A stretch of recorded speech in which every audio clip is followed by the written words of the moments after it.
"What's a girl like that doing in first class smuggling something?" That's what the flight attendant muttered before snatching the medicine bag from a quiet, black teenager. 16-year-old Maya Vance was headed to Stanford for the opportunity of a lifetime. Instead, mid-flight at 35,000 feet, her life-saving medication was tossed away like trash by someone who saw her skin before her medical file. But the attendant didn't know who Maya's father was, or that her reckless act would ground the entire flight spark national outrage and ignite a storm of justice no airline could outrun. What started with racism ended with a reckoning. The hum of the Boeing 777 was a lullaby of progress, a silver promise cutting through the vast blue emptiness above the American Midwest. For Dr. Julian Vance, the sound was a welcome distraction from the frantic rhythm of his own heart. He glanced at his daughter Maya in the window seat beside him. Her head rested against the cool acrylic of the triple-paned window, her eyes tracing the patchwork of green and gold farmland 35,000 feet below. A faint, serene smile played on her lips. To any other passenger, she was just a teenager, pretty with intricate braids framing a heart-shaped face, lost in the wonder of flight. But Julian saw the subtle, almost imperceptible tremor in her hands, the slight pallor beneath her warm, brown skin. He saw the warrior who had battled her own body to a fragile truce. The trip was a pilgrimage of hope. Maya, a brilliant student with a passion for astrophysics, had been offered a provisional scholarship to Stanford University. It was the culmination of years of relentless study, of tutors in hospital rooms, of exams taken through a haze of pain and medication. The condition juvenile dermatomyositis was a cruel thief, a rare autoimmune disease that caused chronic muscle inflammation and weakness. For a while, it had stolen her ability to walk, to write, even to swallow. But a new biologic therapy, a cutting-edge treatment that Julian himself, as a pediatric immunologist, had peripherally consulted on during its research phase, had given her back a life. It had given her back this dream. The medicine was their holy grail. It wasn't a simple bottle of pills. It was a series of pre-filled syringes containing a custom-compounded protein solution that had to be kept at a stable, cool temperature. Lose the solution, let it get warm, and its delicate protein chains would denature, rendering it useless. Replacing it wasn't a matter of calling a pharmacy. It required a specialized lab days of preparation and a cost that could rival a used car. That's why the small, gray, insulated pouch tucked carefully inside Maya's carry-on was more valuable than anything else they owned. Inside, nestled between two gel packs, were the 4 syringes she would need for the 2-week trip. Julian had triple-checked the pouch that morning. He had the doctor's letter, the prescription details, and a TSA notification card, all in a neat plastic sleeve. He was a man who left nothing to chance, especially not his daughter's health. "You okay, sweetie?" he murmured, his voice low enough not to disturb his wife, Annalise, who was dozing in the aisle seat. Maya turned from the window, her dark eyes bright. "More than okay, Dad. I can't believe this is real. What if I get to meet Dr. Evans? His paper on gravitational lensing is what I based my entire honors thesis on." Julian's heart swelled. This was the Maya he fought for, not the patient but the scholar. "You'll charm the pants off him," he said with a grin. "Just don't start correcting his math." She laughed, a sound that was music to his ears. It was in these moments of normalcy, suspended between heaven and earth, that he allowed himself to breathe. He allowed himself to believe that the worst was behind them. The spell was broken by the clatter of the beverage cart and a voice sharp and clipped that sliced through the cabin's gentle hum. "Carry-ons need to be completely under the seat in front of you, sir. All the way, not halfway." Julian looked up a flight attendant with a severe blonde bob and a name tag that read, "Claire was addressing the man across the aisle." Her smile was a thin, painted-on line that didn't reach her eyes, which were a cold, assessing blue. There was an edge to her, a weary impatience that seemed to simmer just below the surface of her professional veneer. She moved down the aisle with an air of proprietary authority, her gaze scanning, searching for infractions. Julian nudged Maya's bag a little further under the seat with his foot, though it was already well out of the way. He was a man who avoided conflict.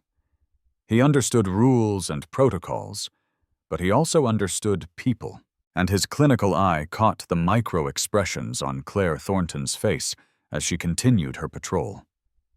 He saw the quick, dismissive glance she gave a Hispanic family struggling to quiet a baby, the exaggeratedly slow way she explained the seatbelt to an elderly Asian man. It was subtle, but it was there a hierarchy of patience, a sliding scale of courtesy, and for some reason, it put him on edge. An hour into the flight, Maya began to feel a familiar faint ache in her joints. It was the precursor, the body's early warning system. "Dad," she whispered, her brow furrowing slightly. "I think I need my afternoon dose a little early. The pressure change, maybe?" "No problem," Julian said instantly, keeping his voice calm and reassuring. "We'll do it right after the service is done." As the beverage cart passed their row, Julian caught Claire's eye. "Excuse me, miss." She stopped, her expression one of strained tolerance. "Yes, my daughter needs to take some medication. Would it be possible to get a cup of water, please?" Claire's eyes flickered from Julian to Maya, then to the carry-on bag at Maya's feet. "All passengers will be served in turn. I understand that Julian said his tone still polite. It's just a bit time-sensitive. We'd be very grateful." A flicker of something annoyance, suspicion crossed Claire's face. She sighed a theatrical exhalation of burden and poured a plastic cup of water from a large bottle, sloshing some onto the tray as she handed it over. "There. Thank you," Julian said, ignoring the rudeness. He helped Maya pull her carry-on onto her lap. She unzipped the front pocket and retrieved the gray insulated pouch. It was discreet, no larger than a paperback book. As Maya's fingers, still with that slight tremor, worked at the zipper of the pouch, Claire, who had only moved one row down, turned back. Her eyes narrowed, zeroing in on the bag. "What is that?" she demanded, her voice suddenly sharp, cutting through the conversations of nearby passengers. Maya flinched, startled by the sudden interrogation. "It's my medicine pouch." Claire took a step back into their row, her body blocking the aisle. "Let me see it."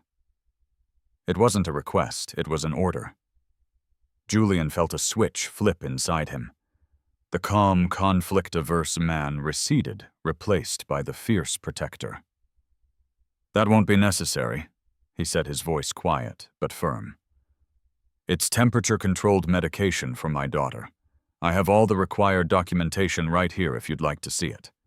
He gestured to the plastic sleeve in the seat-back pocket. Claire ignored him completely. Her focus was entirely on Maya, who now looked frightened, the pouch clutched in her hands like a lifeline. "Ma'am, I need to inspect that bag," Claire insisted, her voice rising in pitch and volume. "We have strict policies about liquids and unknown substances on board. You should have declared this." "It was declared," Julian countered, his own voice hardening. "It was cleared by the TSA. It's a medical necessity. You are not authorized to inspect it." He knew the regulations, he had studied them, but Claire was operating on a different set of rules, ones written by her own biases. Her eyes raked over Maya, a young black girl with what to an untrained and suspicious eye could be seen as a secret pouch. In Claire's world, this equation added up to a threat. "Sir, if you don't cooperate, I will have to involve the captain." She snapped, her face flushing with anger. "I am responsible for the safety of this flight." Before Julian could respond, before he could present the paperwork that would dismantle her entire premise, Claire did the unthinkable. She reached down, her movements swift and aggressive, and snatched the gray pouch from Maya's trembling hands. "Hey, Maya," cried out a sound of pure shock and violation. "I'll be taking this," Claire said, her voice triumphant. She held the bag up as if it were contraband, a trophy from a drug bust. "We'll see what the captain has to say about this." She turned on her heel and marched toward the front of the plane, leaving a stunned silence in her wake. Julian, Annalise, and Maya sat frozen for a second, the violation hanging in the air between them. The low hum of the engines suddenly sounded menacing. The fragile hope that had filled their little section of the cabin had been shattered, and in its place a cold, terrifying dread began to pool. The battle for Maya's health, a fight they thought they were winning, had just been reignited at 35,000 feet by a woman with a little bit of power and a whole lot of prejudice. The world seemed to shrink to the space between rows 14 and 15. The ambient noise of the cabin, the coughs, the clicks of laptops, the murmur of conversation faded into a dull roar in Julian's ears. His entire consciousness was focused on the retreating back of the flight attendant, Claire Thornton, as she disappeared through the curtain into the galley, clutching his daughter's life in her hand. "Julian, what just happened?" Annalise's voice was a sharp whisper, her sleep-fogged mind trying to catch up to the aggression they had just witnessed. She reached over her hand, finding Maya's. Maya was trembling, her eyes wide and fixed on the galley curtain, shimmering with unshed tears. She took it. Maya whispered, her voice cracking. She just took it. Rage, cold and pure, surged through Julian. It was a feeling he rarely experienced. His life was one of control, of measured responses and careful calculations. But the sight of his daughter's fear and the sheer baseless audacity of the flight attendant's actions bypassed all his internal governors. Yet he knew that losing his temper would only validate Claire's narrative. They would paint him as the angry black man, aggressive and non-compliant. He had to be smarter, he had to be colder. He unbuckled his seatbelt. "Stay here," he said to Annalise and Maya, his voice a low, steady command that belied the storm inside him. "I'm going to get it back." As he stood up, a hand gently touched his arm. It was the man from across the aisle, the one Claire had admonished earlier. He was a middle-aged white man with kind eyes and a weary expression. "Be careful, man," he said softly. "She's on a power trip. I saw the whole thing." It was out of line. Julian gave him a curt, appreciative nod. "I know." He walked toward the front of the plane, his long strides purposeful. Each step was a battle against the urge to run, to shout, to tear the curtain aside. He could feel the eyes of other passengers on him. He was no longer Dr. Vance's devoted father and respected immunologist. He was a large black man walking with intent toward the cockpit, and he was acutely aware of how that could be perceived. He paused at the galley curtain, took a deep, centering breath, and pushed it aside. The scene in the galley was worse than he could have imagined. Claire was standing with another older flight attendant, the lead, judging by her uniform. Claire was talking animatedly, gesticulating with the gray pouch. "Refused to show me" became aggressive. "Look at this thing. It's suspicious, no labels. It could be anything, some kind of drug, I bet. They were trying to be clever doing it right after we passed with the cart." The lead flight attendant, a woman with tired eyes and the name Sarah on her tag, was listening with a concerned frown. But before she could respond, Claire turned to the galley's waste disposal unit. It was a small, sealed chute for trash leading to an external compartment. With a flick of her wrist, she opened it. The next few seconds stretched into an eternity for Julian.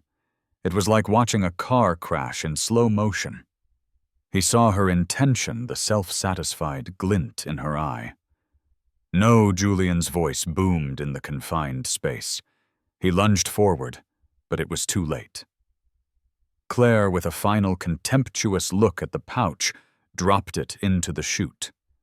There was a faint metallic clink as it fell away, then silence. The medicine was gone. The air left Julian's lungs. The rage he had so carefully contained evaporated, replaced by a hollow, sickening dread. It wasn't just a bag, it was 4 syringes of a custom biologic. It was $18,000 worth of irreplaceable, life-sustaining treatment. It was Maya's mobility, her health, her dream of Stanford, all just ejected from the aircraft into the void. Claire turned a smug look of finality on her face. It's disposed of per FAA protocol for unidentified, potentially hazardous substances. Julian stared at her. He felt a strange, unnerving calm settle over him. It was the calm of absolute certainty, the calm of a man who had just seen his enemy cross a line from which there was no return. "What have you done?" he said, his voice barely a whisper, but carrying the weight of 1,000 storms. The lead flight attendant, Sarah, now looked horrified. Her eyes darted from Julian's ashen face to Claire's defiant one. "Claire, you didn't just, you threw it out? I followed procedure?" Claire insisted, though. A flicker of uncertainty now touched her features. The sheer, raw devastation on Julian's face was clearly not the reaction she had expected from a busted drug mule. "You followed nothing," Julian said, his voice gaining strength. "You followed your own ignorant, prejudiced assumptions. You have just in the last 10 seconds committed an act of such profound negligence that you cannot possibly comprehend its consequences." He pulled his phone from his pocket, his hands moving with practice speed. He brought up the PDF of the doctor's letter, the prescription, the chemical breakdown of the biologic, the TSA notification card. He held the screen up to Sarah's face. "This," he said, his voice shaking with controlled fury, "is what you just threw away. That was my 16-year-old daughter's medication for juvenile dermatomyositis, a temperature-sensitive biologic. Without it, she will relapse. Within 48 hours, she will experience severe muscle inflammation, debilitating pain, and progressive weakness. Within a week, she could be back in a wheelchair. You didn't dispose of a substance, you disposed of her future." Sarah's face went pale as she scanned the document. She looked from the phone to Julian, then to Claire. Her expression a mask of dawning horror. "My God, Claire." Claire's smugness had vanished, replaced by a pasty defensive fear. "He didn't show me that he was aggressive. He refused to cooperate." "I tried to show you." Julian roared, the last of his control finally snapping. "I told you I had documentation. You weren't interested in documentation. You were interested in exercising your pathetic, fleeting authority over a child. You saw a black family. You saw a mysterious bag, and you wrote a whole story in your head. And you chose to act on that disgusting little story instead of your training." He took a step closer, his height and sheer presence dominating the small space. "I am Dr. Julian Vance. I'm a pediatric immunologist at Johns Hopkins. I have consulted on the very clinical trials that developed that drug. I know the protocols for its transport better than you know the safety instructions on this aircraft. And you, in your infinite wisdom, have just actively endangered a child under my care." He turned his burning gaze back to Sarah. "I need to speak to the captain right now, and I need you to retrieve that bag." Sarah wrung her hands, her professional composure completely gone. "We can't. I mean the disposal chute, it's external, it's gone. It's not like the trash on the plane. It's gone." The finality of it hit Julian again, a physical blow, gone. He leaned a hand against the wall of the galley, the world tilting slightly on its axis. He could feel the vibrations of the engines through the frame of the plane, a cruel reminder that they were still hurtling forward, away from any possibility of retrieval, away from any source of help. He had never felt so powerless, but in that powerlessness a new resolve began to form, hard and sharp as a diamond. They had taken his daughter's health and thrown it away with the trash. They thought this was over. He straightened up, his eyes locking with Claire Thornton's. The fear in her eyes was now palpable, but it gave him no satisfaction. All he felt was a grim, chilling purpose. "Okay," he said, the word hanging in the air, heavy with unspoken threat. "Okay, you can't get it back, but you're going to land this plane." Sarah shook her head. "Sir, we can't just divert the flight." "You're not listening," Julian said, his voice dropping to a deadly calm. "I'm not asking you to divert. I'm telling you what's going to happen next. You have created a medical emergency on this aircraft, and I am going to hold every single one of you accountable. Now get your captain." He turned and walked back through the curtain, leaving the two flight attendants in the wreckage of their actions. The passengers who had overheard the confrontation stared at him, their faces a mixture of curiosity, sympathy, and alarm. He ignored them all. He sat down next to Maya, who was now crying silently, her face buried in Annalise's shoulder. He took her hand. It felt cold. "It's going to be okay, Maya." He lied. He had no idea if it would be okay. "Daddy's going to fix this." But as he looked out the window at the indifferent blue sky, he knew this was a different kind of fix. It wasn't about medicine anymore. It was about justice. The flight attendant had made her move. Now it was his turn, and he would not be gentle. The walk back to his seat was the longest of Julian's life. Every pair of eyes felt like an accusation, a question. He sat down, the worn fabric of the seat, a poor cushion against the sharp edges of his reality. Annalise looked at him, her own eyes wide with a question he couldn't yet answer. "It's gone." Julian said the words tasting like ash. She threw it out. "It's gone." Annalise's face crumpled. A sharp, wounded sound escaped her lips before she stifled it. Her own training as a school principal, the instinct to remain composed in a crisis, taking over. But Julian could see the terror behind her eyes. They both knew exactly what this meant. The carefully constructed dam holding back Maya's illness had just been dynamited. Maya lifted her head, her face streaked with tears. She threw it away. "Why? Because she's a fool," Julian said, his voice laced with a bitterness that was foreign to him. He squeezed her hand, trying to pour a strength he didn't feel into her. "But this isn't on you, baby girl. This is on them, and we're not done." Minutes later, the lead flight attendant, Sarah, appeared at their row. Her face was pale, her professional smile gone, replaced by a tight, nervous mask. Beside her stood a man in a crisp white pilot shirt, his shoulders adorned with 4 gold stripes.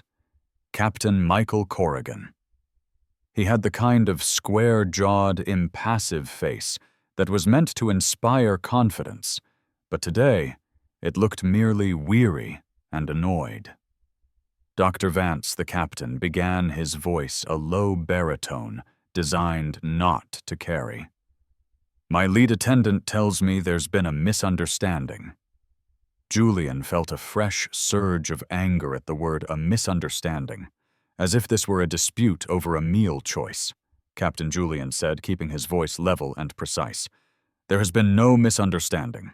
Your flight attendant, Claire Thornton, illegally confiscated my daughter's medically essential temperature-sensitive medication. She ignored my attempts to provide federal and medical documentation, and then she willfully destroyed it by disposing of it via an external waste chute. That is not a misunderstanding. That is a series of deliberate, negligent, and discriminatory actions that have placed my child in medical jeopardy."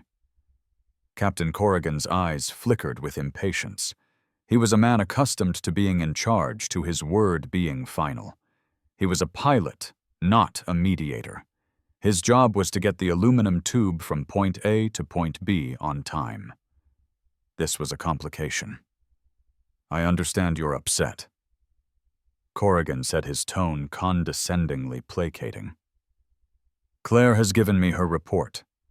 She states you were non-compliant, and the nature of the item was unclear. Our flight attendants are trained to prioritize the safety and security of the aircraft above all else." "The safety of the aircraft," Julian shot back, disbelief coloring his words. "From what, a 16-year-old girl with an autoimmune disease? Her medication posed as much of a threat to this aircraft as my eyeglasses. Your flight attendant wasn't prioritizing safety. She was indulging a prejudice. And in doing so, she has created a far more tangible danger. We can't just take every passenger's word for what's in their bag," the captain countered, crossing his arms. He was digging and siding with his crew. It was the classic corporate playbook circle, the wagons.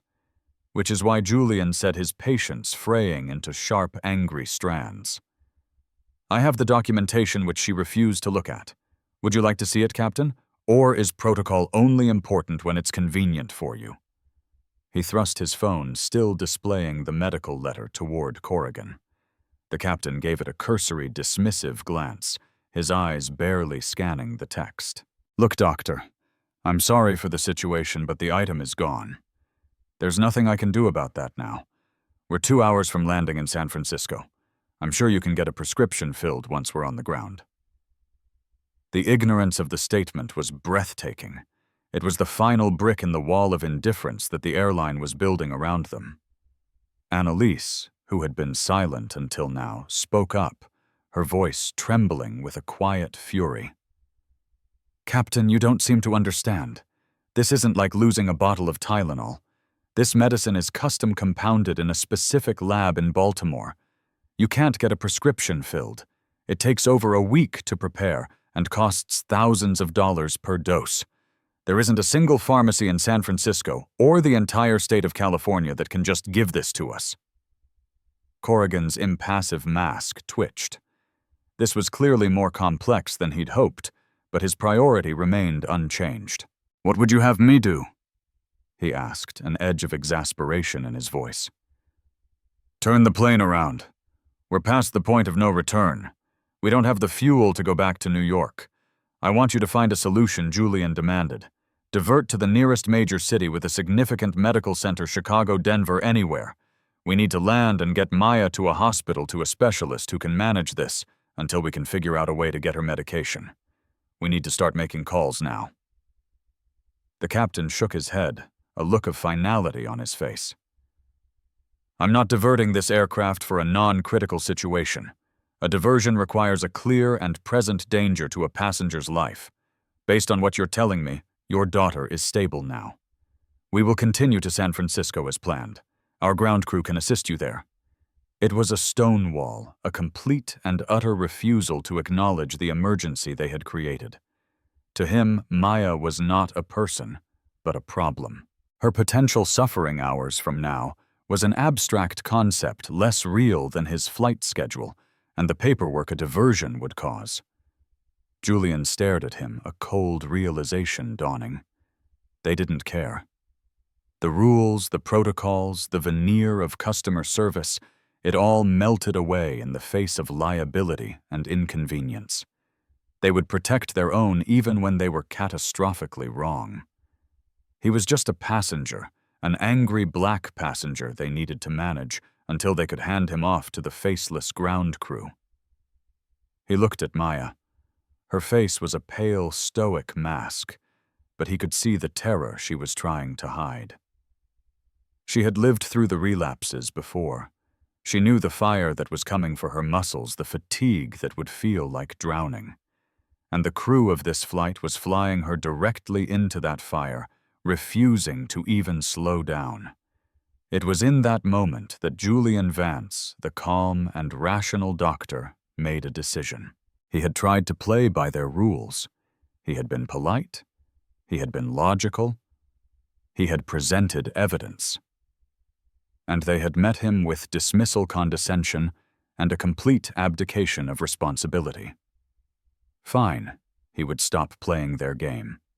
He would start playing his. He looked Captain Corrigan dead in the eye. The pleading father was gone. The angry passenger was gone. In his place was something else, something the captain was not prepared for. Captain Corrigan. Julian said, his voice dropping to a near whisper, yet carrying an unnerving weight of authority that made the pilot instinctively straighten up. Let me be perfectly clear, so there are no more misunderstandings. You have two options before you. Option 1, you contact your dispatcher, you declare a medical situation, and you divert this plane to the nearest suitable airport. We will handle it from there.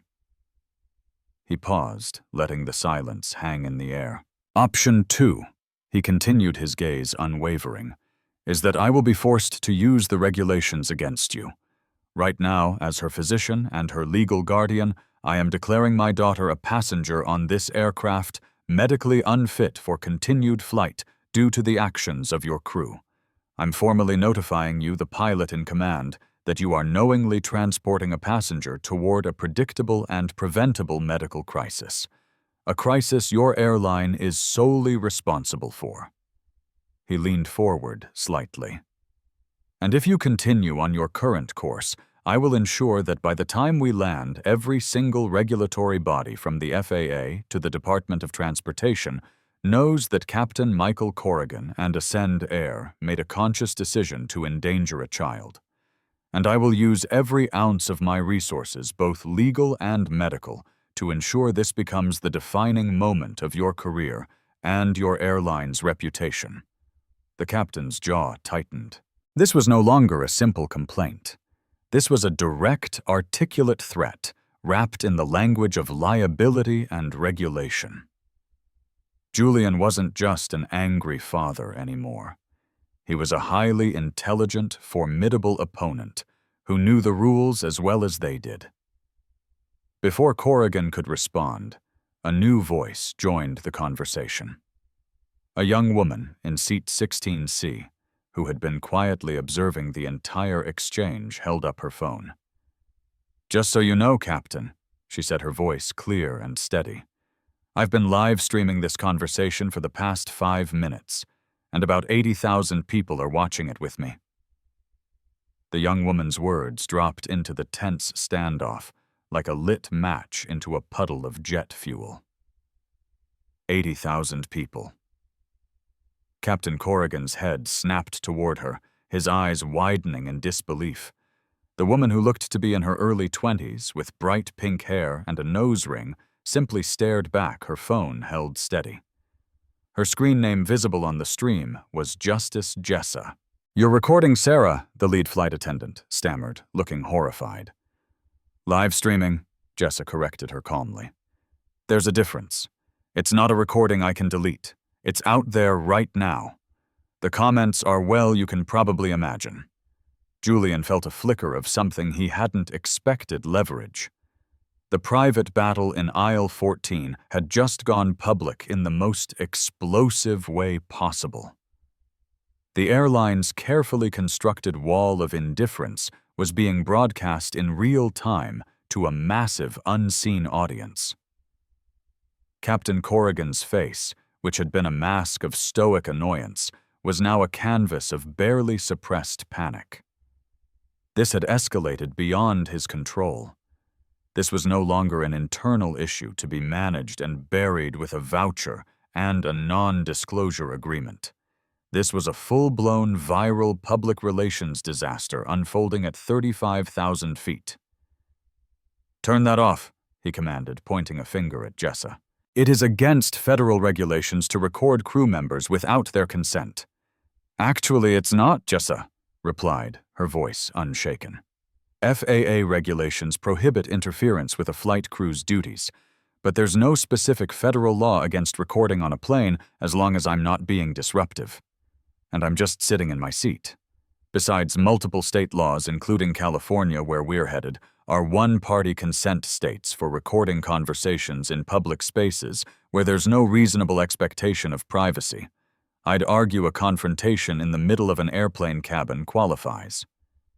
Julian almost smiled. The captain had just brought a knife to a gunfight, and the vlogger had just revealed she was armed with a law degree, or at least a very well-researched understanding of her rights. Corrigan was speechless. He looked from Jessa's phone to Julian's stony face, then back to his lead attendant. He was trapped. Every word he said was being judged by tens of thousands of people. Every second he delayed made him look more callous, more incompetent. Julian decided to press his advantage. He would not be distracted by the sideshow, however helpful. He recentered the issue on what mattered. The live stream is irrelevant to the core issue, Captain Julian said, his voice cutting through the captain's paralysis. You are the pilot in command. The decision rests with you. You have a passenger on board who is now without her life-sustaining medication because of your crew. You have been formally notified of this fact. Her condition will deteriorate. That is a medical certainty. Continuing to your scheduled destination is an act of willful negligence. That is a legal certainty. What is your decision? He had laid the trap perfectly. By formally declaring Maya unfit to fly, he had shifted the legal burden squarely onto the captain's shoulders. If Corrigan continued, and Maya had a severe relapse upon landing, or worse during the descent, the captain and the airline would be unequivocally liable. The NTSB and FAA investigations would be brutal. The fact that he was warned on camera and now on a live stream would be indefensible. His career would be over. Corrigan stared at Julian, the gold stripes on his shoulders seeming to weigh him down. He was no longer a commander. He was a man on a ledge with a long way to fall. He opened his mouth, then closed it. He looked toward the cockpit, as if the answers were on his instrument panel. Finally, he turned to Sarah. "Get on the horn with dispatch," he said through gritted teeth, his voice a low, defeated growl. "Advise them we have a passenger medical situation requiring a priority landing. Find the nearest suitable airport. Tell them we're diverting to Denver." Relief, sharp and overwhelming, washed over Julian. It wasn't a victory, not yet, but it was a retreat from the brink. Annalise let out a shaky breath beside him, her hand gripping his arm tightly. The captain gave Julian one last venomous look. "We will be met by ground security and paramedics at the gate, Doctor. There will be a full inquiry." "I welcome it," Julian said quietly. "I'd suggest you have your union representative on speed dial." As the captain and Sarah hurried back to the front of the plane, a new sound filled the cabin, the captain's voice over the PA system. "Ladies and gentlemen, this is your captain speaking. Due to an unforeseen passenger medical issue, we will be diverting our flight and landing at Denver International Airport.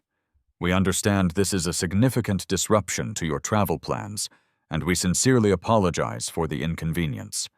Our ground staff in Denver will have more information regarding rebooking. Flight attendants, please prepare the cabin for landing." A wave of groans and frustrated murmurs rippled through the aircraft. Passengers pulled out their phones, annoyance on their faces as they began the process of rearranging their lives. But for the Vances, it was the most beautiful sound in the world. But the drama was not yet over. The diversion to Denver would take over an hour, and as the plane began its slow westward turn, a new problem, a consequence Julian had predicted, but the captain had ignored, began to surface. A different flight attendant, a young man who looked flustered and out of his depth, approached their row. "Dr. Vance." "Yes. The captain asked me to inform you there's an issue. Because of our delayed departure from JFK, and now this diversion by the time we land in Denver, and deplaned the flight crew will have timed out. Julian nodded slowly. He knew exactly what this meant. You'll have exceeded your maximum permitted duty hours under FAA regulations. Yes, sir, the young man confirmed, which means this flight won't be continuing to San Francisco today. They're going to have to find a new crew. The aircraft is effectively grounded in Denver for the night. The ripple of passenger frustration from the diversion was about to become a tidal wave of fury. Julian Vance, in his quest to save his daughter, had through the airline's own cascading failures grounded the entire flight. The man across the aisle who had offered his support earlier just shook his head and let out a low whistle. Wow, he muttered. That flight attendant really picked the wrong guy to mess with. Jessa, the vlogger, was still streaming. She flipped her camera to show her own face. For those of you just joining, she said to her audience, you are watching the real-time consequences of corporate negligence and discrimination. A flight attendant named Claire threw away a black teen's cancer medication. When the airline refused to help her father, a doctor forced them to divert. And now, because of the delays, the whole flight is canceled. This isn't just a travel nightmare, people. This is what happens when one person's prejudice is backed up by an entire system. And it looks like for Ascend Air Flight 732, the karma is landing in Denver. Julian looked at Maya. She was watching him, a look of awe and fear mixing in her eyes. He had done it. He had moved the immovable object. But as the plane descended toward the lights of Denver, he knew this was only the end of the beginning. The battle in the air was over. The war on the ground was about to begin. And somewhere in the front of the plane, Claire Thornton was beginning to understand that the pouch of medicine she'd so casually tossed away was about to cost her everything. The moment the wheels of the Boeing 777 hit the tarmac at Denver International Airport, a palpable tension settled over the cabin. The frustrated groans of the rerouted passengers had morphed into a low, simmering anger. The flight for them was overstranded in a city hundreds of miles from their destination. For the Vance family, the ordeal was just entering a new, uncertain phase. As the plane taxied toward the gate, Julian looked at Maya. The adrenaline of the confrontation was wearing off, and he could see the telltale signs of her body's rebellion. The pallor was more pronounced, her eyelids heavy with a deep, bone-weary fatigue that no amount of sleep could cure. The clock was ticking louder now. "We're on the ground, baby girl," he said softly, stroking her hair. "We're going to get you to a hospital and get this sorted out." The jet bridge connected with a solid thud. But before the seatbelt sign could be switched off, the captain's voice came over the PA again, this time cold and formal. "For the family in row 14, please remain in your seats. Paramedics and airline officials will be boarding to speak with you. All other passengers, please deplane in an orderly fashion." It was a deliberate act of isolation, painting them as the problem, the source of everyone else's misery. As the other passengers began to file out, a torrent of angry looks and muttered comments were directed their way. "Thanks a lot," one man grumbled. "I'm missing my brother's wedding.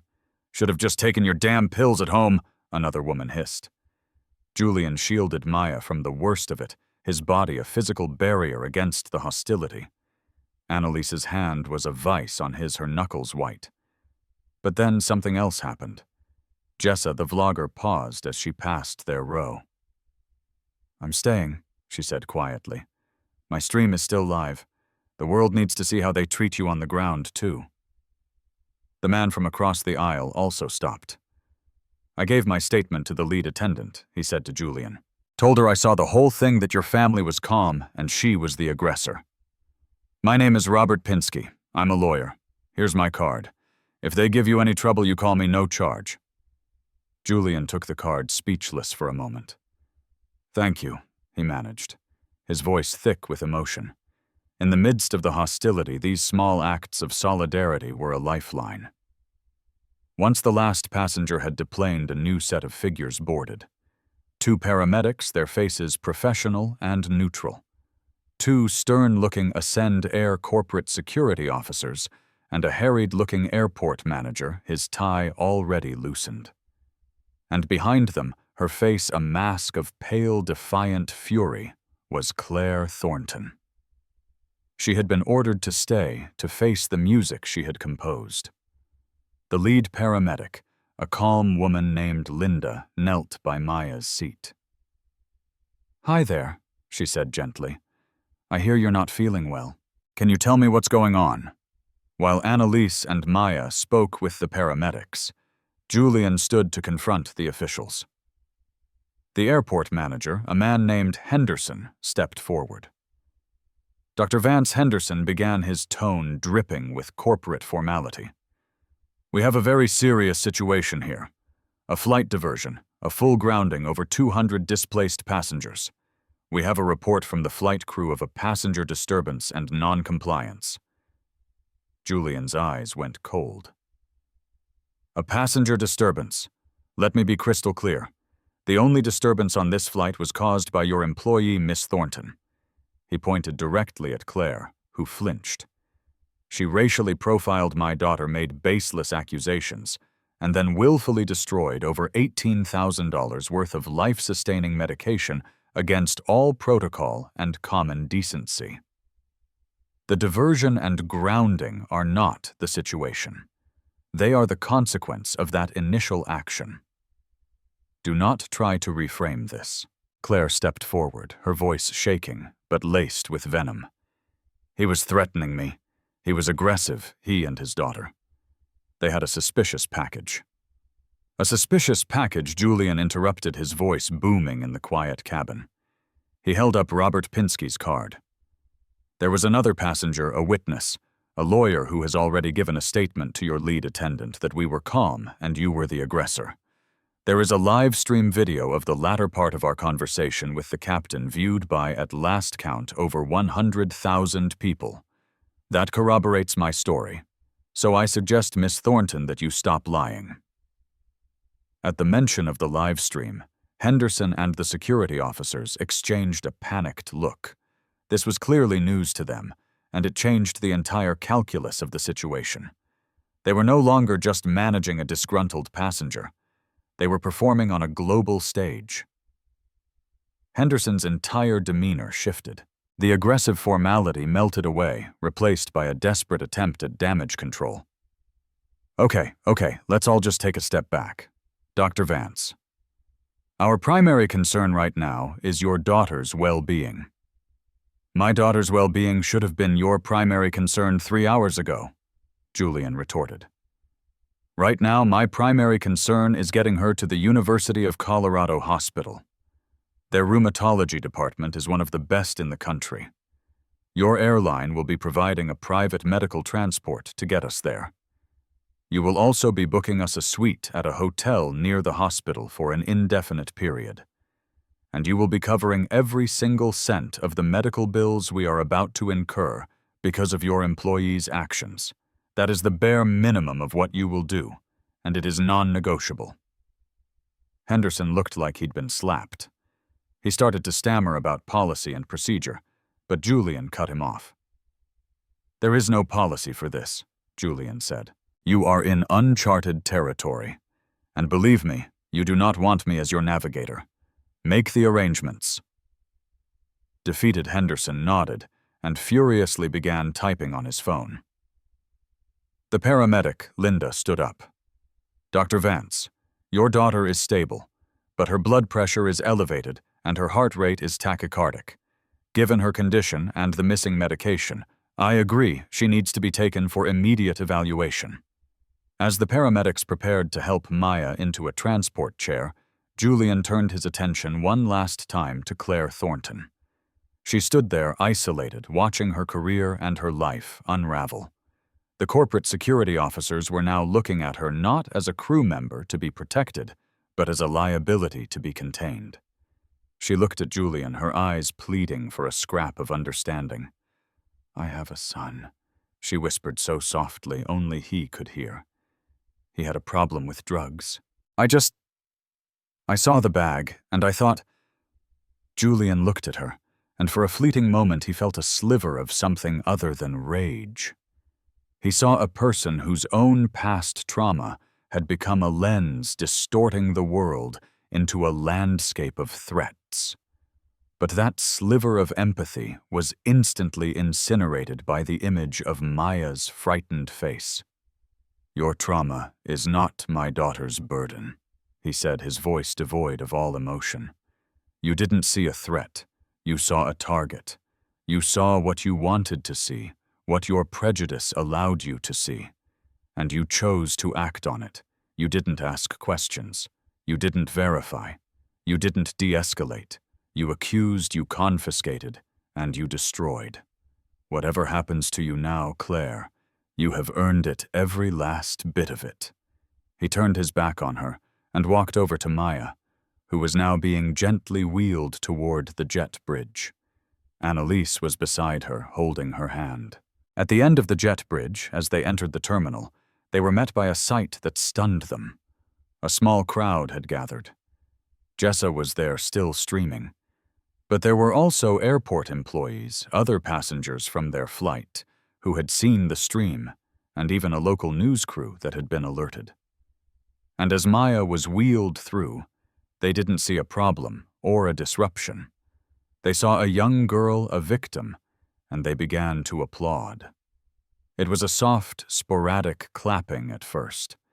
Then it grew an impromptu wave of support and empathy that washed over the Vance family.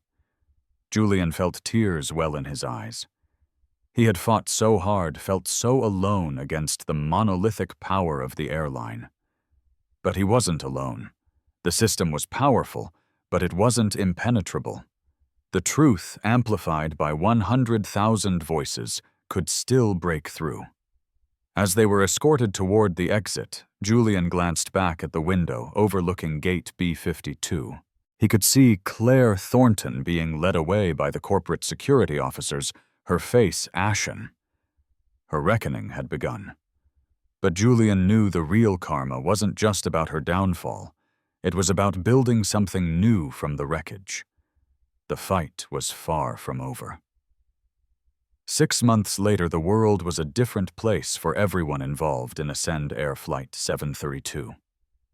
The crisp autumn of Denver had given way to the biting winds of a Baltimore winter. But for the Vance family, a new season of life had begun. The aftermath had been a whirlwind. The story, propelled by Jess's viral stream and picked up by national news outlets, had become a case study in modern-day corporate accountability. Ascend Air, caught in a public relations nightmare of its own making, had capitulated on every front. They had flown in a new supply of Maya's medication on a private charter within 36 hours. They had covered every medical and accommodation expense. Their CEO had issued a public televised apology to the Vance family. Maya had thankfully stabilized under the care of the Denver doctors. The relapse had been held at bay by a thread. The trip to Stanford had been postponed, but the university, having seen the news, had not only held her scholarship, but had offered her a position in a prestigious summer research program, personally overseen by Dr. Evans himself. Her dream, once nearly extinguished, was now brighter than ever. She had become a reluctant but powerful symbol of grace under pressure. But Julian Vance was not content with apologies and financial settlements. He had seen the ugly inner workings of the system, the ease with which prejudice could be weaponized and institutionalized. He wanted to change the machine itself. With the pro bono help of Robert Pinsky and a team of civil rights lawyers who had reached out after seeing the story, Julian and Annalise launched a landmark lawsuit against Ascend Air. It wasn't just for damages. The core of the suit was injunctive relief demanding court-ordered systemic changes to the airline's policies and training. The deposition of Claire Thornton was the linchpin of their case. Julian sat in the room not as a plaintiff, but as an observer watching as the airline's high-priced lawyers tried to salvage an unsalvageable situation. Claire looked like a ghost of her former self. The severe blonde bob had grown out into a listless, unkempt style. The cold confidence was gone, replaced by a haunted, defensive anxiety. She was unemployable. The viral video had made her infamous.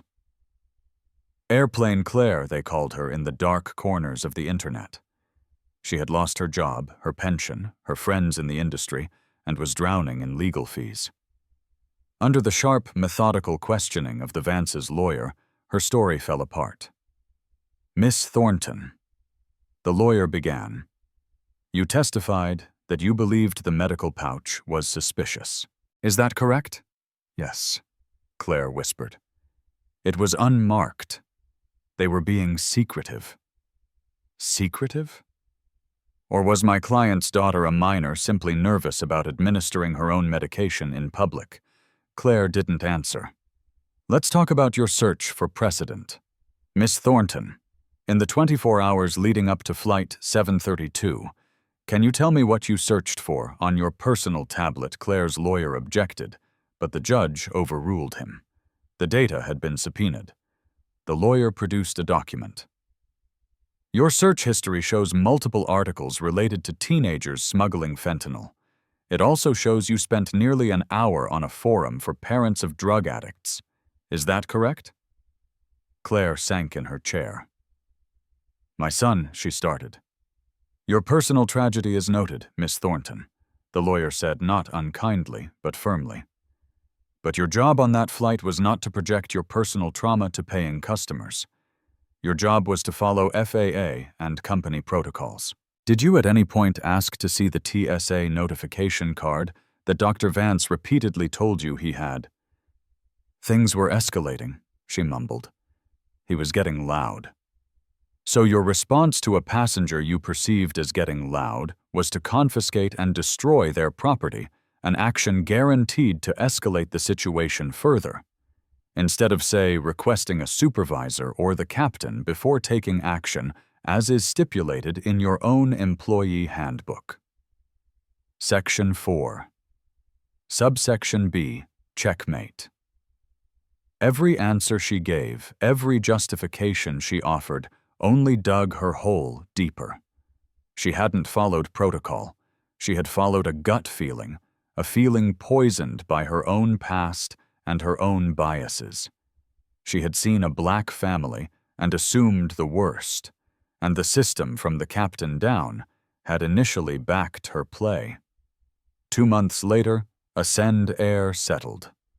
It was one of the largest settlements in aviation history for an incident not involving a crash. The monetary sum was staggering, but it was the other terms that Julian cared about. The airline was forced to completely overhaul its training programs for all 20,000 of its public-facing employees. The new program, named the Maya Vance Protocol, was a mandatory multi-day course on disability awareness handling of medical devices and medication de-escalation techniques, and most importantly, implicit bias recognition. And the lead consultant hired by the airline to help design and implement this new curriculum was Dr. Julian Vance. The ultimate karma wasn't just punitive, it was restorative. Claire Thornton's life had been irrevocably altered, a direct consequence of the choice she made in that galley. She had become a cautionary tale, a symbol of prejudice's high cost. Her name was now synonymous with disgrace. She had lost everything she valued, a painful, unrelenting echo of the future she had tried to steal from Maya.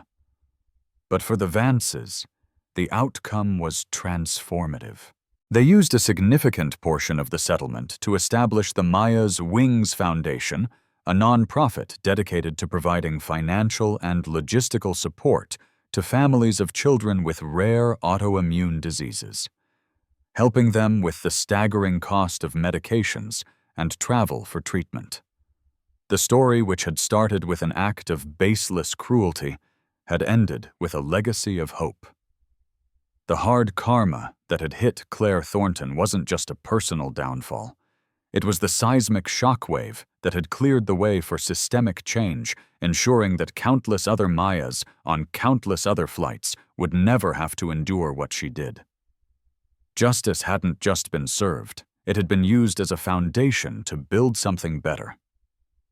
That single terrifying moment on Flight 732, the clash of prejudice and principle at 35,000 feet, ended not just with one person's downfall, but with a ripple effect of change that no one could have predicted. It's a stark reminder that the actions of one person, when backed by a silent system, can cause untold damage. But it's also a powerful testament to the fact that one family armed with truth intelligence and an unbreakable will can bring that very system to its knees. The story of the Vances and Claire Thornton is more than just drama. It's a lesson in accountability. It shows that karma isn't always a mystical force. Sometimes it's a legal brief, a viral video, and a fundamental shift in policy that ensures such an injustice can never happen again. If this story moved you, please hit that like button, share it with someone who needs to hear it, and subscribe to our channel for more real-life dramas that expose the truth. Your support helps us continue to tell these important stories. Thank you for watching.